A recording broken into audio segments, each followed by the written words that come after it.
Hey, Stan. Hey, JP. Nice to see you. Thanks so much for doing this. Really appreciate it. So, after I read your most recent book, A Ministry for the Future, it really left a strong impression on me, and I really wanted to talk to you about it. I mean, a lot of your books have made a strong impression on me, but this one, because it's so topical. And I was wondering if it felt like a departure for you, because I mean, you've placed a number of your novels at various removes of time, some in the very distant future, some closer, some like Shaman in prehistory. But this particular one seems closer in time, in the nearer future than most of the work you've done. I mean, the climate series you did was pretty close, but this felt somehow the emotional stakes felt a little higher, in the sense that you're sort of grappling with the immediate problem of climate change as we're facing it now. But perhaps I'm misreading that. But what are your thoughts about that? I think that it's the same time zone as the Green Earth Science in the Capital trilogy from 2004, and it's even the same as Antarctica, which I wrote back in say '97. But um, this time I decided to try to go right for the heart of the problem, and I would say that I've never done that before. Very near future, very much right at the main issues facing us, and not distancing them either in time or by way of some kind of analogy. Like in Green Earth, they have a abrupt climate change, the Gulf Stream stalling. Well, that was put on the table around 2000, but it isn't the main thing that's going to hammer us. It's a kind of derivative effect. So it's not dissimilar, but I decided that it was time to put all my cards on the table and go right at it. Yeah, that's what I was thinking. I mean, the stakes felt higher in terms of wrestling with the topic as we're facing it right now. So that felt a little different. Um, so the other thing that really kind of was interesting or I don't know, shocking is the right word, but so you've often happily claimed the title of a utopian novelist, and this is definitely utopian in its outcomes to some degree because we find humanity grappling with it more realistically and successfully than we have so far. But it's really Machiavellian in how in the path to that utopian outcome is extremely dark in many ways. There are some, I mean, there are some very light aspects to it and positive aspects, but there some of the pressure points and the ways that humanity is forced to deal with the issue are extremely intensely violent. How did you feel about that, of the wrestling between the utopian and Machiavellian elements in the narrative? Well, I conceptualized it as being a utopia that you could still believe in. And that made it hard. That was like a double bind almost, because we're in such a tough situation now and it's not looking good. We're not on the right course. So I wanted to portray a best case scenario, but it seems to me that to make it something that the reader can still believe in, starting from now, bad things are going to happen, and there are going to be people impacted so horrifically by the climate disasters coming down on us inevitably. They're going to be a lot angrier than we are in the developed world, and in California as prosperous people. And so I thought these things are going to happen, and if they are targeted effectively, they might be part of the solution. They might drive history in ways that I'm not comfortable with. I would rather see nonviolent resistance and changes of the law by legal means, by way of democratic action and legislative change. But I think that we're headed into uh, some decades where there's almost certainly going to be disasters and then violent reaction to the disasters. So it was a kind of realism, and that was put in there both to share my fears of what's coming if we don't react faster than we are, and also to create a kind of plausible feel to, if we are going to get to a good place, then like my definition of utopia has changed to avoiding the mass extinction event. So we avoid the mass extinction event, that is success for this century. And then further improvements can come after that. So this was my intention. Yeah, it reminded me a little bit of, that novel, The Sheep Look Up, from back in the 60s, of a sort of violent eco resistance movement. That was really ahead of its time back in the day. But, John Brunner, right? I remember, I think. I want to say that John Brunner's four novels, Stand on Zanzibar, The Sheep Look Up, The Jagged Orbit, and Shockwave Rider, that these were amazing volumes appearing in the late 60s, early 70s. And much of what we're in right now, he called out very accurately and used the John Dos Passos style of novelization that included multiple points of view and lots of characters talking, which I've used here and that I used also in 2312. So Brunner is very important, and that Shockwave, sometimes they call it the Shockwave Quartet, but I think Stand on Zanzibar is the most famous title of that group.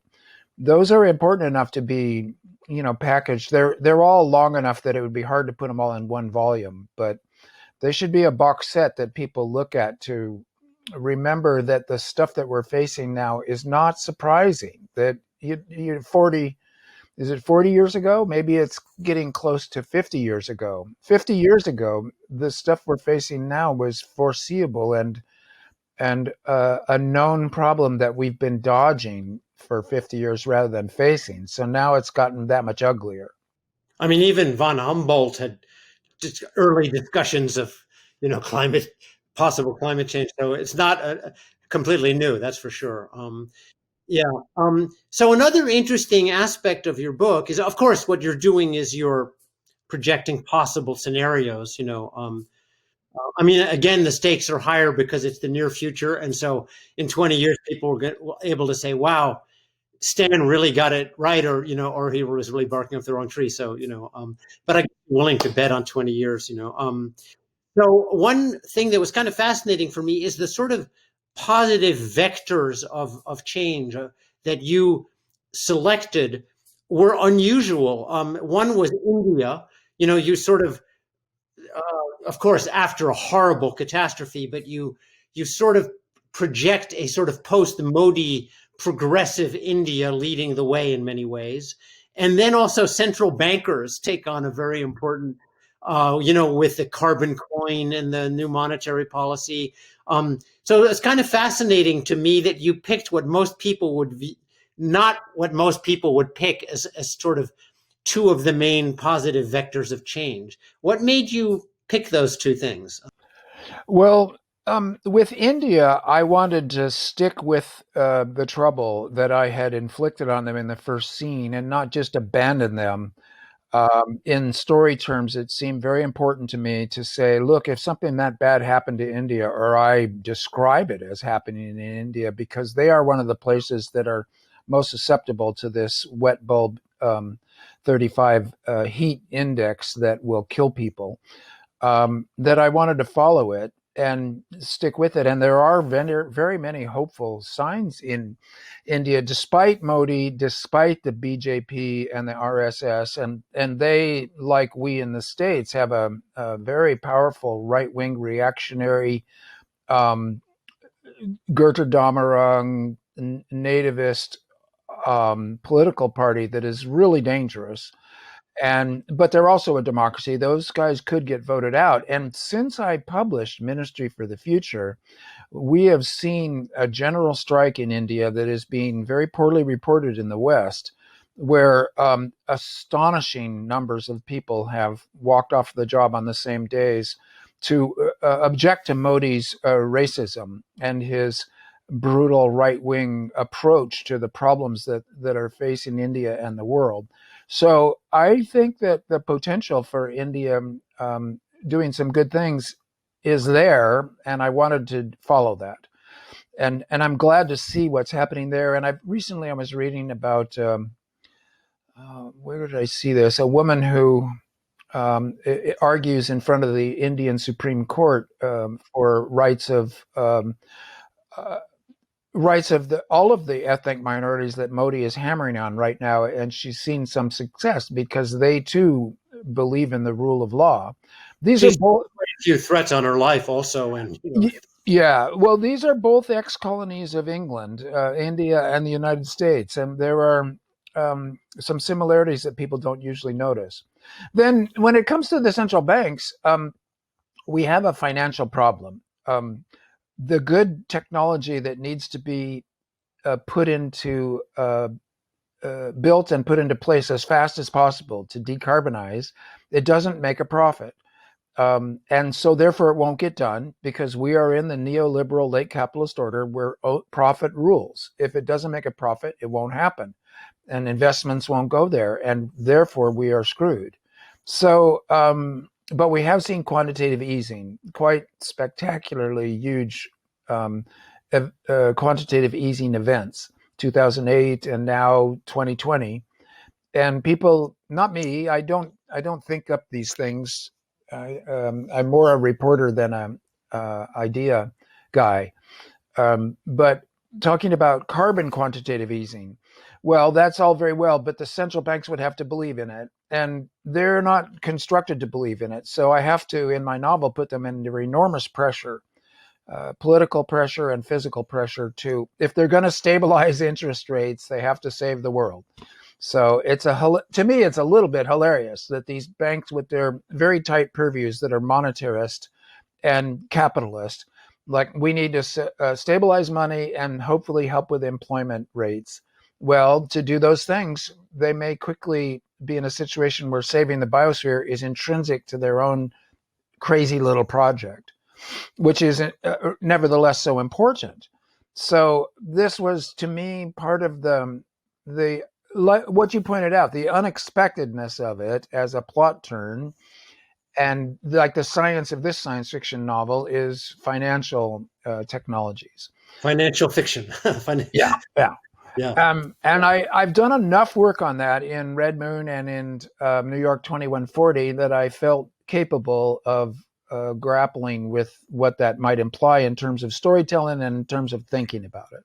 Well, you've done a lot of thinking about financial structures. I know you gave a talk at Bioneers a few years ago in which you focused on what would have to be done given the trillions in stranded assets. And so you've done a lot of thinking about these economic matters. You know, the Frederick Jameson neo-Marxist elements show up in that analysis.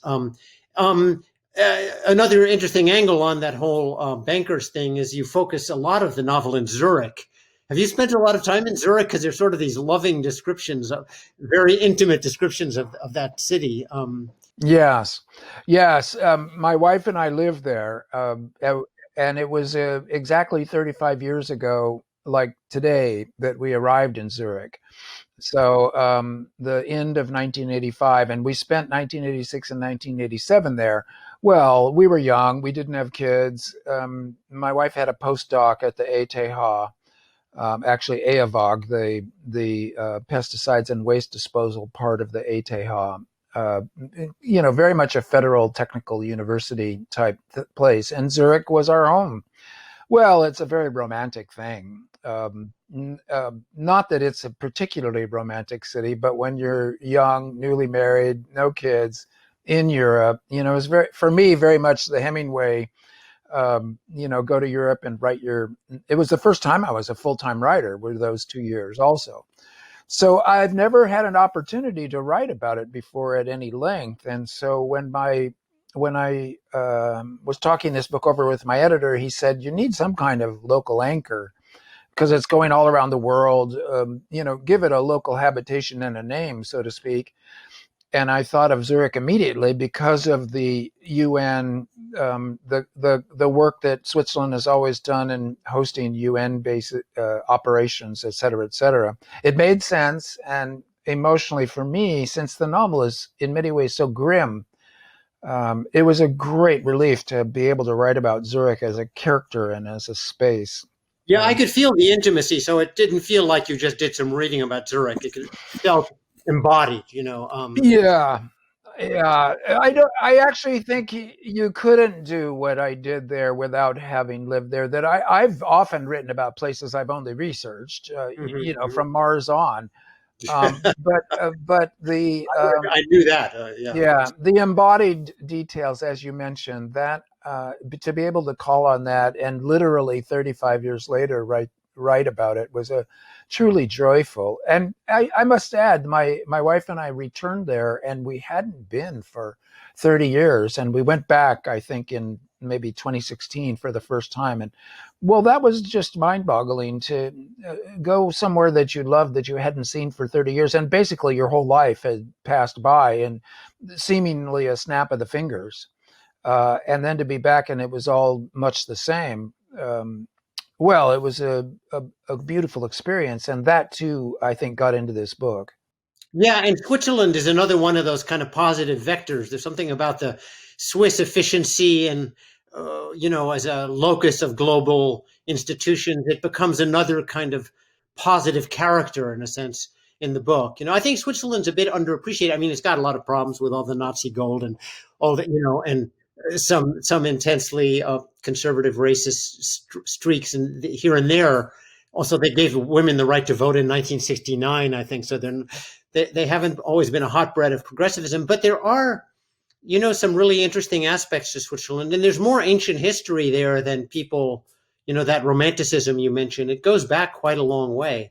And it was also a very poor country, even in the 19th century, which has marked them in many ways in terms of their thriftiness and their, you Yeah. know, anyway, but No, I appreciate that. I'm very interested in Switzerland. They do have a dark understory of the being the bagman for the criminals of the world in their banking. They have some things they have to come to term with, like many countries do. So it isn't all sweetness and light. It's definitely not just a Heidi story. But what I like is that four different cultures are mixed there and interact with each other. And although they do have a right-wing nativist strand, especially in the mountain cantons, by and large, I mean, when you think about it, I, I'm not quite sure what the current numbers are, but approximately a population of 8 million, where 3 million are people from other countries. That's a gigantic percentage. And you would think they'd be even more anti-immigrant than they are. But in fact, the bulk of their thrust of them as a country is fairly progressive and open to the world. although it's very hard to get citizenship, that's almost really difficult. But no matter how long you live there, it's pretty hard. Yeah. But Yes. another interesting angle, I thought, is that your the view of China. So China is not, like a strong vector the way India is or Switzerland is, but it's fairly benign in what most people who are projecting the future think of Thucydides' trap and the emerging possible war between the U.S. and China, the rising and the declining power. And you take a more well, you obviously you're projecting. These are, you're not predicting. It's a scenario. But the Chinese central banker winds up playing a kind of positive role with the Mary Robinson like figure, Mary Murphy, I guess. You must have been basing that on Mary Robinson, right? I mean, Yes, yes, yes. In fact, I called her in my first drafts Mary Robinson. I realized that was going to be a little bit too inappropriate. So I changed it to Mary Smith because Smith Jones Robinson. But my Irish friend said you can't call an Irish person Smith; it's too right, English. right. And so I said, well, what name should I choose? And they said choose Murphy. So I did. But yeah, China. Um, I tried to write about China in Red Moon, and it kind of crashed my brain. It was too big and complicated to understand. I have an urge to be in sympathy with China. I like its culture. I like its long history. I like Chinese people. I like Chinese poetry. Um, they too have a dark underside. And as a leftist, I have to say the Chinese Communist Party needs to trust its people more, needs to make sure that political representation is widespread in China. And Mao was better at this in some ways than Xi is. Which is too bad that you have to say that, but I think it's true. So, okay, it's a really complicated picture, and they're doing some awful things at home and around the world. But if you try to think of it from their point of view, you have the United States of America has the biggest military on earth by a gigantic percentage and holds within its national legal borders about 70 to 75% of the world's capital reserves, even though it's only 5% of the world's population. So with the fall of the Soviet Union, you can really talk about a single superpower, like from the 90s on till now. And what a single superpower, some elements of that a single superpower, what they do, it's like whack-a-mole. What's the country that is the biggest challenge to our supremacy? And you whack that one as if they're going to take over, and you're in a Thucydides trap. But China has so many problems. It has a lot of people, but it has a lot of problems that I think it's just struggling to get out of its own century of humiliation and continue to get its people out of poverty. That, in other words, they're not so doctrinaire. They're not particularly communist. They're crossing the river by feeling the stones, as Deng Xiaoping put it, and that's an old Chinese phrase. They're doing the best they can with their own particular situation in the world, and they're feeling their power because they did become the working class of the world, and all the manufacturing, and 1.4 billion people, one person out of every 7 on earth. So they're feeling their way forward with some sense of confidence and power.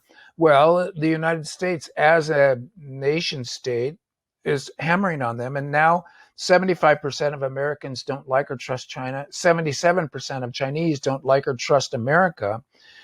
I don't think that there's any good reason for this mutual distrust, and that it's stupid to talk about a new Cold War.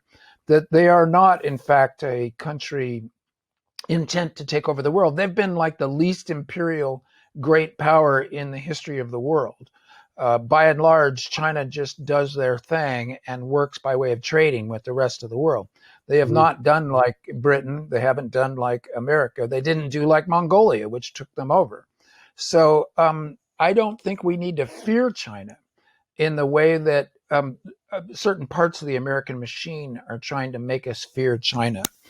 It would be better if both sides were to ratchet down the tensions and look to solving climate change together as the two big carbon emitters. If China and US were to make a détente and an agreement to work together in harmony, you could demilitarize a bit, you could work on climate together, you could quit with this nonsense.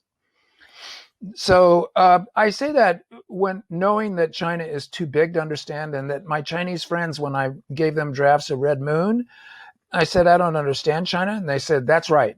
It's like Heisenberg with quantum mechanics. If you say you understand China, you haven't been paying attention, because we don't understand China, and we don't know what's going to happen in the next 10 minutes. And we're Chinese intellectuals.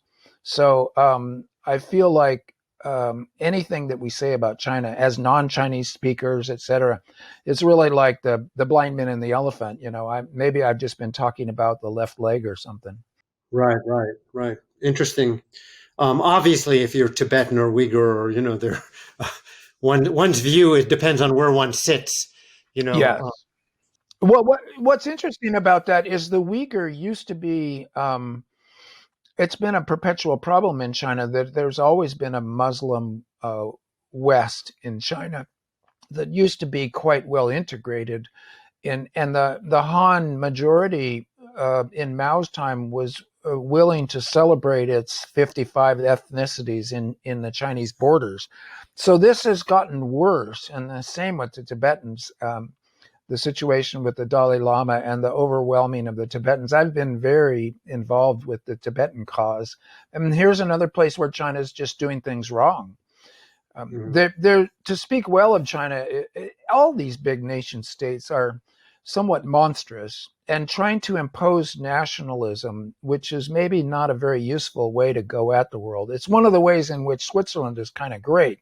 Well, we've Mhm. got 4 languages and 4 cultural groups. Let's just get over that and cooperate. And so, in that sense, many little countries are doing better than the big monster countries. Yeah, I really admire that aspect of Switzerland because I'm half Belgian, and the Belgians linguistically just can't get along at all. And here are the Swiss. But I think I mean, just to get back to Switzerland for 1 second, one aspect of Switzerland is that the German-speaking majority, as reactionary as they can be at times, are also extremely generous. For instance, I learned this recently that the Swiss TV, so they have TV in Italian and French and German, a little bit in Romansh, not so much, but and it's only 1/4 of 1% of the population, but they give the same budget to Italian speaking arts and TV as they do to the French as the Germans. They're willing, as long as they control Zurich and the capital flows, the German speaking majority is willing culturally to be extremely generous to buy that sort of linguistic piece, and that's often what it takes. It's like the Israelis, if they were more generous to the Palestinians, for example, or, for a majority to, so if the Han could be more generous and inclusive, that would go a long way towards solving the problem. But of course, Switzerland is a tiny little country with remote mountain valleys, and it's a different model. It's Well, but I think it could scale. I think the analogy is good enough that China ought to pay attention to countries like that, and see what can happen when you're generous to all of your minority populations. I believe that the Swiss Germans are still traumatized, and there's a long cultural memory, and it goes not only resistance to Hitler and the idea that we are not Aryan supremacists, but are actually liberal European modernists, and so that it's very important to them to distinguish themselves from Aryan supremacy. But also, they got totally wiped out by Napoleon and conquered by France back in the 1810 or so. So what they're aware of is that bigger countries can steamroll them. and it goes back to Austria with the William Tell story, so it goes way back, right? So Yeah, exactly. So within the German-speaking nations, they are a German-speaking nation that is meticulously tolerant to the French and Italian and even the Romansh minorities. So another aspect of your novel that was interesting in a positive sense was some of the positive models you draw upon. Reminded me a little bit of Huxley's last novel, Island, even though that's on a much smaller scale. The sort of organic farming, cooperative economics, a la Mondragon, right? Which you cite in the book. And then you cite Sikkim, and it reminded me a little bit of Helena Norberg Hodge's work in Ladakh, with the sort of community economics. So and Kerala is a sort of a very positive Indian model of good left wing governance.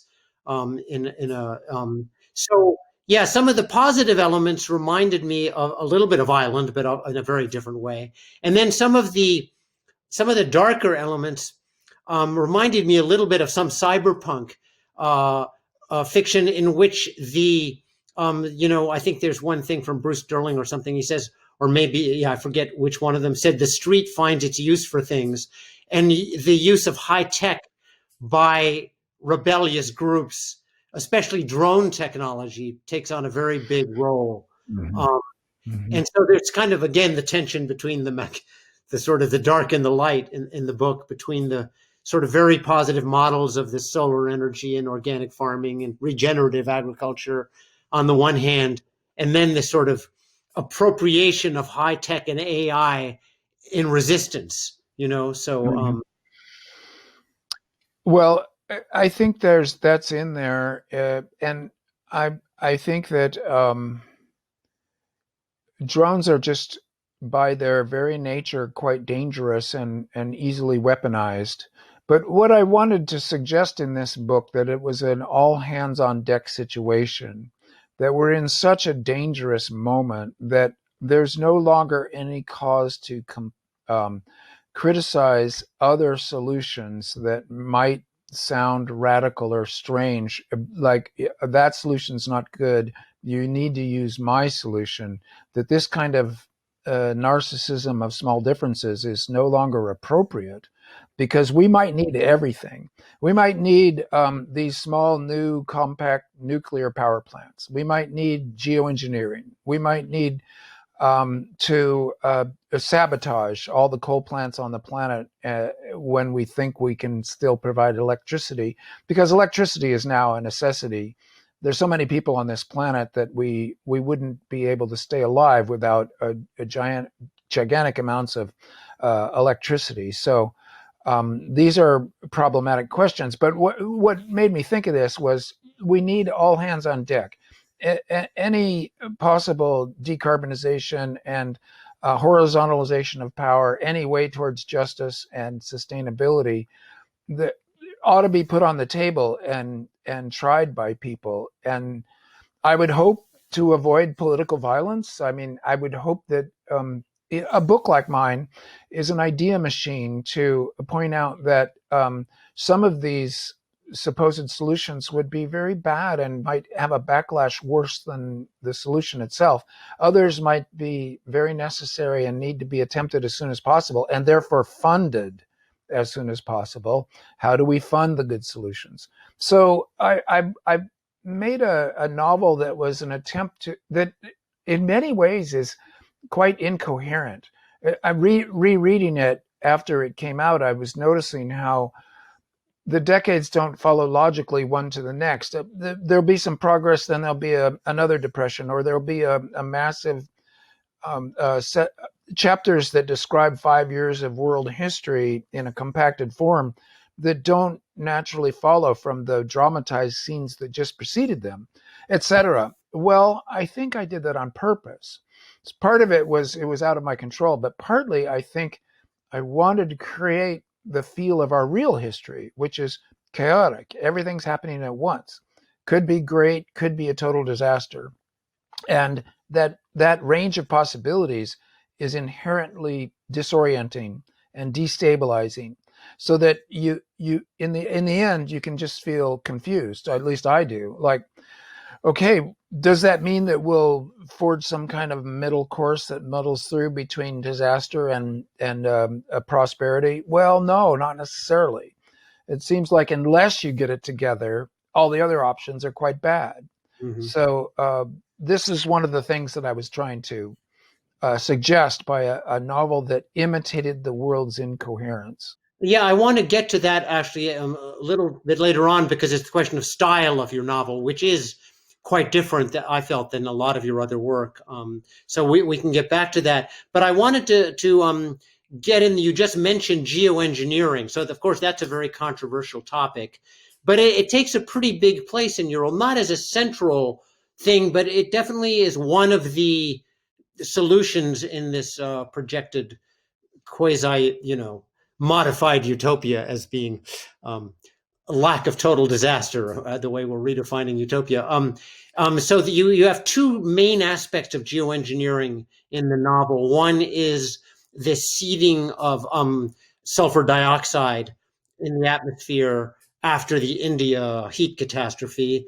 And then the other one is this pumping of seawater, of water from underneath glaciers, and sort of reglacialization, I guess, to Mm-hmm. prevent the cloud seeding is, or not cloud seeding, but atmospheric seeding is one people have discussed a lot. I hadn't heard so much about that other option. Is that something that's been widely discussed in scientific circles, or how did you select that particular geoengineering solution? Well, it hasn't been discussed at all. It's a private communication from a glaciologist acquaintance of mine. Ah, And I've been twice to Antarctica, and the glaciology community is relatively small. So, by the luck of the draw, I have some good contacts in the glaciologists of the universities of this world, and I'm very interested. And so one of them was saying to me, look, your plan, it was sort of suggested at the end of my Green Earth trilogy, to pump seawater back up onto the Antarctic ice cap and to stabilize sea level. That's impossible. And he ran the numbers for me. And indeed, it's too much water. It just shows you how big the oceans are on this planet. 1 centimeter rise in sea level, if you were to, that's 3,600 cubic kilometers of water. So it's such a gigantic mass that you can't get the pipelines or the energy or the area on Antarctica's ice cap to put that water back up there in any practical way. And he said the thing to do is to slow the glaciers back down. It's not that Antarctic ice or Greenland ice is melting outright in the sun and turning into water and running into the sea. What's happening is the glaciers in Greenland and Antarctica are speeding up in their slide down into the ocean. And once they hit the ocean, they melt very quickly. So the speeding up is, call it a factor of 10, because it almost is. And it's being lubricated at the bottom. So there is a little bit of melt of the glaciers. And that water drops down moulins, these vertical rivers. Cracks in the ice become conduits for meltwater from the top to get to the bottom of the glacier, at which point they're on a water slide and they're moving 10 times faster than they were historically. He said, suck that water out from the bottom. That's maybe only 30 cubic kilometers of water. It's a lot, but it isn't 3,600. And then you might slow them back down to their previous speed and you stabilize sea level. I said, fabulous. Why haven't you published? And he said, I don't want to be a geoengineer. I want to be a glaciologist. And geoengineers, I did a program with Michael Mann, the climatologist from Penn State, who's been front and center in the climate wars because of his hockey stick graph. He's been sued. He's sued, countersued. It's been, his career has been taken over by the climate battle. And geoengineers, Ken Caldera, David Keith, there were working scientists who are planetologists or they're climatologists who have investigated solar radiation management. Their whole careers have been blown apart by that, and that's become their sole focus. And if you don't want that, if you want to stay on the glaciers being a glaciologist, he said, look, Stan, this is your role. The science fiction writer should be writing this, not me. So I said, I can use the idea. And he said, please put the idea out there. So in effect, this is a new idea. And I checked it with other glaciologists. And some of them said it would completely depend on the configuration of the bottom, the rock bottom underneath this ice. Is it a canyon or is it a big sloping plain? If it's a canyon, might work. If it's a big sloping plain, it might be like, where do you suck the water out? And in Antarctica, you've got some big sloping plains.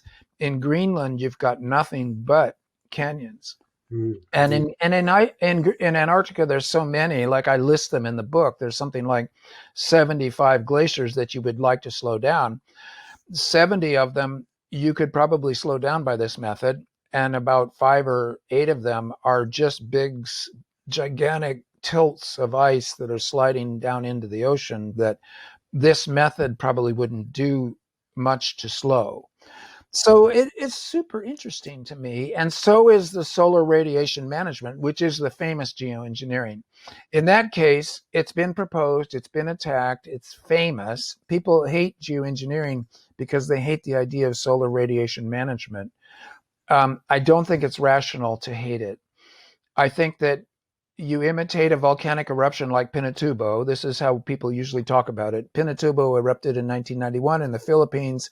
Temperatures were depressed by about a degree or 2 Celsius globally average for about 5 years. And then the dust settled out of the atmosphere and we're back to where we were before. Nobody proposes it as a single silver bullet solution to our problems. Everybody studying it proposes it as an emergency. If you get to those temperatures that are killing people outright, you might want to do it. You're not going to create a snow piercer. That's not physically possible. You could try it, see whether it dings the monsoon, which is one of the major fears about it. Are the side effects bad enough that it was a bad idea? 5 years later, you would know, and that effect would be over. You'd either say, "Ooh, let's do it again. That was a cheap fix, and will give us some time," or you'd say, "Oops, bad idea. We'll never do that again." So there's an irrationality on the environmentalist left, which is where I live. I'm a leftist and an environmentalist, and I think the two, it's to say the same thing. If you're a leftist, you ought to be an environmentalist. If you're an environmentalist, you ought to be a leftist. So in that crowd, and it's kind of a little bit of an internet thing, it's a little bit of a knee-jerk, anti-intellectual, I've got my opinions, and so I don't have to think. Well, Kind I of. think one aspect of it, I think, is a legitimate fear that the type, that there are certain people like in the fossil fuel industry, covertly and overtly, who will use geoengineering as an excuse. The sort of techno-utopian idea that we can use technological, so why bother, reducing, so that's the risk, the Yeah, fear on yeah. the left, I think, or on the Well, environment, in the Well, environment. I understand that completely, and that would be called the moral hazard. That's the Right. moral hazard argument. But what I'm saying now is that that's an argument from 10 or 15 years ago. Mhm. Now we are in an all hands on deck situation. So if we were to geoengineer, the requirement to decarbonize as fast as possible doesn't go away. Mhm. It it's in the all hands on deck mindset. First you decarbonize. And if people are dying en masse because of the heat levels rising too high, maybe you try some of these emergency geoengineering methods. They are not the silver bullet fix. They are not the get out of jail card free card. And I don't think anybody would say that, including the scientists who've been studying it. Not one of them who is a serious academic has ever suggested this means we could go on doing what we do. So Yeah, we're, as you know, unfortunately, we live in a world in which it's not that the darker actors have ways of perverting rationality and and anyway, yeah, no, I agree. I mean, I've gotten in arguments with people who'd say, well, isn't there a risk of green fascism? And I tell them the way to avoid green fascism is to deal with the problem now so you don't have to have green fascism when the world is in a dire, you know, uh, condition. So it's a bit the same argument that, but I understand. And in the well, book, you make very clear that it's one aspect of a in a broad, as you say, in a broad array, a toolkit of fixes. It's yeah. one it's one element, but not the dominant one. Also, I would challenge this phrase green fascism is simply an attack from free market capitalists against government action. So there's no such thing as green fascism. If governments of the world were to agree there should be a carbon tax, the free market would be dinged, and you can say, "Oh my God, that's fascist." But in fact, this is a misuse of the language. We are in a desperate situation, and we need international governmental cooperation. We need the nation state system to do things and essentially to seize the market. In World War II, the British Treasury seized the Bank of England, said, sorry, you don't get to do the normal capitalist investment because we've got to win a war against the Nazis. And we are in a similar, it's not quite a war, but it's a desperate situation in which to get out of with civilization intact, we can't rely on the market. The market is indeed the name of the problem.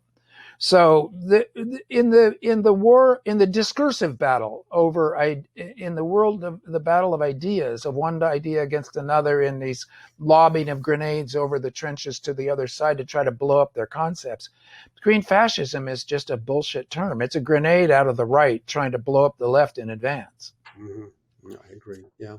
One other technological aspect of your book is sort of again, it's a kind of weird mix. I keep going back to this of a utopian outcome and a very dark path there, which is your pebble bomb. Your AI, which is sort of a more advanced octave of mutually assured destruction, right? Sort of this idea that the Cold War didn't become hot because nuclear weapons made warfare on a mass scale unthinkable. So we couldn't repeat World War One. Or I mean, we could have plenty of wars at the periphery, but and with these pebble bombs, you sort of uh, create a situation in which war becomes almost impossible at a high level. Um, so it's almost like I mean, it seems very believable. Again, your work always relies on sound science. That no one can accuse you of wool gathering on that aspect of things. But it is a bit of a Deus ex machina also, because you kind of need that absence of war to be able to get to that more positive outcome. Um, but Well, it's a kind of a what would you say in I'm trying. Oh yeah, in literary circles in English, as an English major back in the '70s, you would talk about the objective correlative, the one thing. It's like a symbol, the one thing that stands for a larger complex of things, like metonymy or synecdoche. There are various rhetorical terms for the one thing that stands for the many, like the way you say the White House to stand for the administration. um, the the pebble mobs is a kind of a trick out of my novel 2312, and I'm pleased to say that my great colleague Ian Banks was very envious that I had thought of it first, because it's kind of an Ian Banksian thing of AI intelligence taking over. For sure, if you were using the entire solar system as your range and you wanted a whole bunch of kilogram sized meteorites to arrive at the same place at the same time, you would need supercomputers of the utmost order, quantum computers. But on Earth, if you are if you wanted 100 drones to end up at the same spot at the same time, I think we could do that now. And I think that actually modern warfare is so effective offensively that we are in a kind of tactical mutual assured destruction.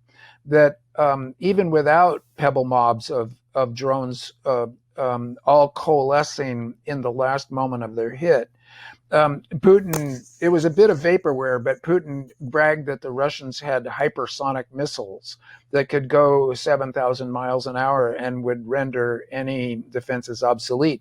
It turns out that those are Putin's wish list, and they aren't quite, they're probably vaporware.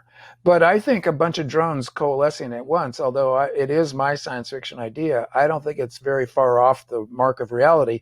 Remember, like when planes are taking off, if one bird goes through the engine, then the plane will land. If they go through a flock of birds, then suddenly you've got Sully trying to land in the Hudson River kind of situation. And indeed, it's often ended up in the death of everybody on the plane just from running through a flock of birds. Well, a bunch of drones could easily coalesce right in the takeoff pattern of an airplane, or they could coalesce right at the bridge of any ship in the Navy. Navies are particularly sitting ducks. Ships. Yeah, you make them obsolete in the Yeah, basement. Yeah. yeah, I think that's right. So what are they for now? Well, they're platforms on the ocean for doing important earthwork, rescue work, refugee work, and maybe if we do geoengineer the Antarctic glaciers, then aircraft carriers will be fantastic platforms for doing that work, etc. And again, Switzerland comes up. The Swiss Army is mandatory for Swiss men. It always is fully armed, fully ready to go in case they're invaded. They're never going to be invaded. So they are basically like the National Guard. They're a rescue crew because they're always having avalanches and landfall. You could imagine that the world, the military power has become so intense that they have been made obsolete, and the United States in particular could afford to stand down and quit with the ridiculous Pentagon budget and try to spend some of that money on decarbonization. And maybe the Department of Defense would say that's the best way to spend defense money. I bet you anything DARPA is working on projects like this, and ARDA, the various. I mean, Obama used the army for the Ebola intervention in West Africa. I mean, there are, Yeah. sadly, they're small compared to the total activity, but um, examples of what could be positive deployments of the military. Yes. Yeah. Well, I think that may happen more because actual wars, you see some flashpoints in the Middle East, India, Pakistan, China, India. You see places where you could kind of imagine a war going hot, but the dangers outweigh the benefits to the actors involved. And so I think what you've got is this asymmetrical terrorism, private groups attempting to inflict damage on much larger formal militaries, and that actual formal wars between one military and another are going to be very rare going forward. Well, that's been true in general, but some of these, more regional conflicts in poorer countries have been devastating. And Yeah. I mean, the Congo is a good DRC. Yeah, and the Sudan, and also, I mean, the Iraq-Iran war is not that far back in history. There have been some wicked wars. Yeah. That was maybe the last old school World War II type tank division Yeah. war in quite a while. Yeah. So let's start to wind up. I know you've got a life to get back to.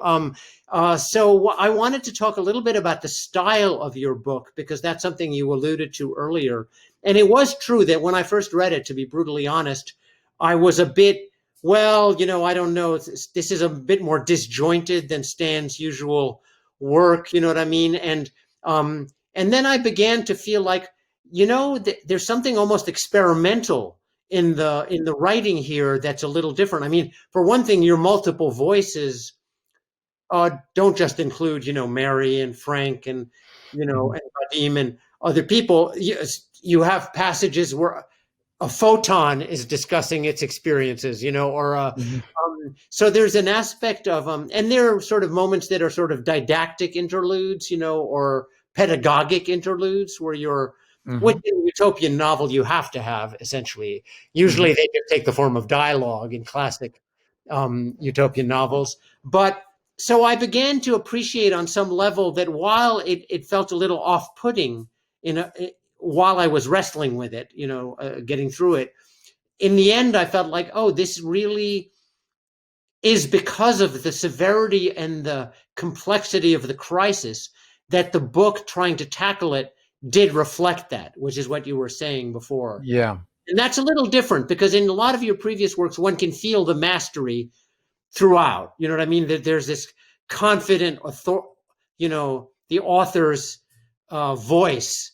Even if it's narrated by multiple people, there's a sort of control factor. Like a Kubrick film, one feels that one is being, taken through the chess match. One move at a time. This was a little different. Yeah.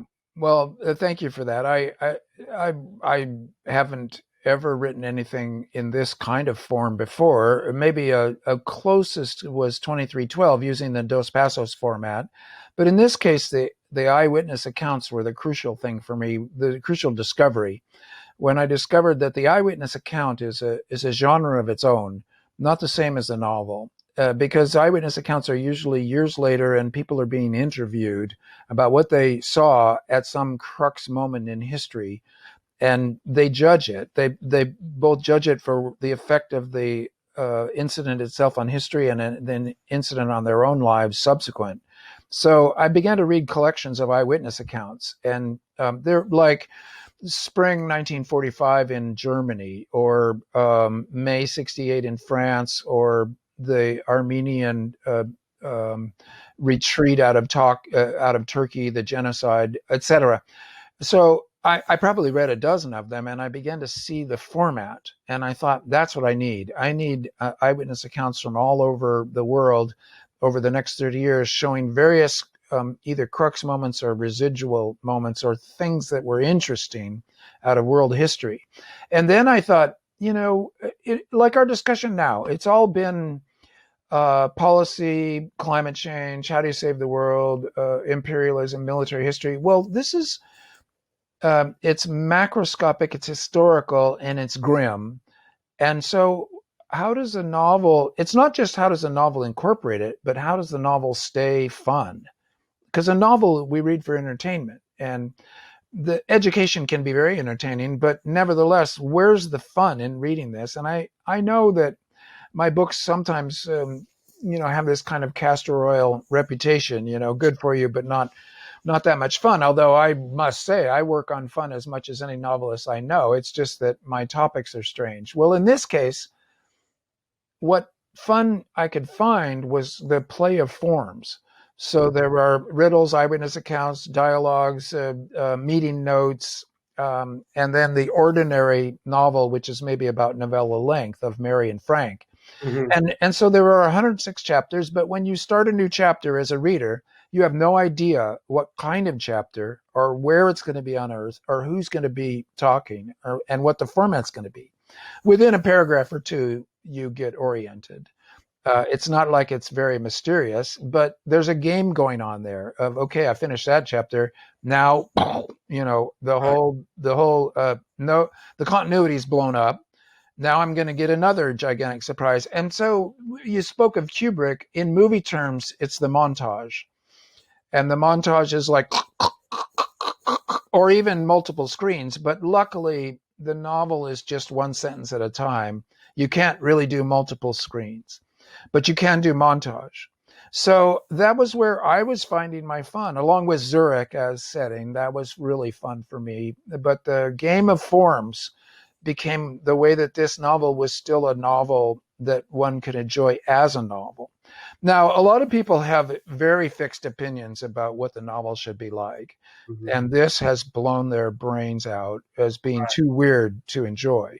Right. Nothing I can do about that. Right. There's many ordinary novels, and they can go read those. And this one is an experimental novel, and that's a bad thought. People call them experimental novels mainly because they've failed and they're too weird. But I had to. Yeah, I think that in your case, you're lucky in one sense in that you're prolific enough that even if some of your fans don't want to follow you in this particular path, which would be a shame because I think um, you'll have another novel out in a year or two. You know what I mean? Knowing you, so but I think I really hope people give it a chance because, as I say, I had some of those issues as I was wrestling with it also. Now, granted, I'm not a complete sci-fi aficionado exclusively, so I do read other types of work. So I have a context to fit more experimental writing in, perhaps. Um, and I found a lot of your books in the past great fun because I think that really original ideas are what stimulate me, right? So it depends on your definition of fun, I guess. Well, exactly. I mean, Aristotle is very good on this. Brecht is very good on this. That you should never make a distinction between education and entertainment. That the two are very tightly intertwined and interchangeable. So that's not really the problem. The form of a novel. Like I played around with Red Moon. I had a slingshot ending. It turns out people are very devoted to closure.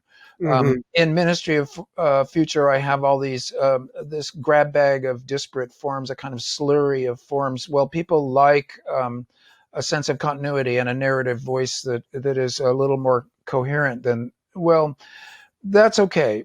It's like what you say. I try a lot of different things, and I must say, my actual fans, which is maybe a smaller crowd than you might imagine, they are used to me doing different things in different books. So they are perfectly happy with this book. It's like, how did he find some different way to be different? That's kind of cool. And what I realized is when I wrote Aurora and people were saying, oh my gosh, the narrator is an artificial intelligence. That's like the natural mode for Stan. That's like, this is what he had no problem whatsoever faking that because all of his novels look like a computer AI wrote them. And so I realized that I have a reputation Oh, as being a little bizarre, as maybe a little obsessed, as a mm, novelist. That I've got quirks, and so this is fine. I'm mhm. at novel number 20. There's nowhere for me to hide. My habits are clear. My sentences are always KSR sentences, as they say. There's nothing I can do about it. And so I have a great affection for my fans because they like what I'm up to. And what happens is people will say, "Oh, I heard about this Robinson. I'll try a book," and they'll go, "What are they talking about? This is so weird." And so it's the quick immersion, the dropping into the deep end of the pool, where I get. I wouldn't call you weird compared to Philip K. Dick, or I mean, there are, you know what I mean. There are far weirder sci-fi, right? Well, In a good way, but yeah, but well, nobody's weirder than Phil Dick. That's like saying, right? I mean, that's like the ultimate. But he's weird in content. Yeah. When it comes to form, his Mm. sentences in his novels, he's a very good novelist. And what he does is third person limited from about 4 different characters. And I've followed Phil Dick's form most of my career. Yeah, until you get to Velas and some of the, but that's almost verging into channel writing. That's a little different than the. That's right, but the typical Phil Dick novel is about 20 dramatized scenes, and they come from about 4 or 5 different points of view, who are radically distinct points of view, and that's how you get his magical 3-dimensionality. Is that character B hates character A, but when you're in character A's point of view, you realize character A hates character B, and they both begin to look more 3-dimensional. But he's always writing like a bat out of hell. He writes like a commercial fiction writer of the 1950s, because that's what he was. And you're not 3 books a year to pay the rent. You know what I mean? So yeah. Exactly. So he's not going to surprise you in formal terms, and his weirdness is all the content, the reality breakdown that is at the center of his plots. Yeah, you might find a conventional narrative with characters, but then they all turn out to be in vats on cryogenically suspended. So yeah. But I'm just saying, anyone accusing you of being weird, just Well, I that's all right. I'm happy to be weird. I've become reconciled, and I've realized that it is a positive thing. It's not a negative. There are 10,000 novels published a year every year. So to stick out, you have to be unusual and peculiar. And I can't help it anyway. So I'm perfectly happy. The book's getting a good reception, and the people who are thrown off by it, they still are unsettled in useful ways. And it's gotten good reviews in sort of eco-sensitive press, in the Guardian and other places like that. So I think people are taking you seriously as a thinker about the climate crisis and the current situation. So it's not just in the sci-fi oriented reviews that which is great. I want to say one thing about Aurora. I was actually, and I'm somewhat of a neo-Luddite. I don't even have a cell phone, and and I was really moved by the relationship in Aurora between the supercomputer and the woman who was sort of the matriarch of that journey, and how she's educating the machine, foreseeing future problems generations hence. It was almost like she was raising a child on some level. I was actually very touched by that, which surprised me, So I had the opposite reaction to you're writing like an automaton. No, I didn't feel that at all. I felt almost you were humanizing the relationship with that AI. Well, thank you. And I must say, I quite enjoyed writing from the point of view of artificial intelligence, because that's your classic camera eye point of view. In workshop terms, we would talk about the camera eye point of view, where the narrator doesn't know what the characters are thinking and can only report appearances. Well, this was the pure product of a camera eye point of view. And that Aurora was kind of a prison novel in some senses. And so there the fun, again, came out of formal considerations on my part. Once the computer was telling the story, I was having way much more fun than I was when it had a conventional narrator. So I had to rewrite every sentence when I had that discovery, but that was a good thing, because it made the novel that much more interesting, I think. I also appreciated it for being a complete deconstruction of this idea that we're going to live in other star systems. I thought it was the ultimate, destruction of that ridiculous idea, so I thought it was very effective at that, So. Well, thank you. And that, of course, is what got the novel, the intense anger against the novel from the part of, especially the science fiction community or the space cadet community, that feels humanity has to go to the stars or else we're failures. Yeah. Well, they really hated that book, but that was okay too, because I wanted them to hate the book. Right. And if they had liked it, I would have made a mistake. One is often defined by one's enemies as well as one's friends, Sure. Yeah.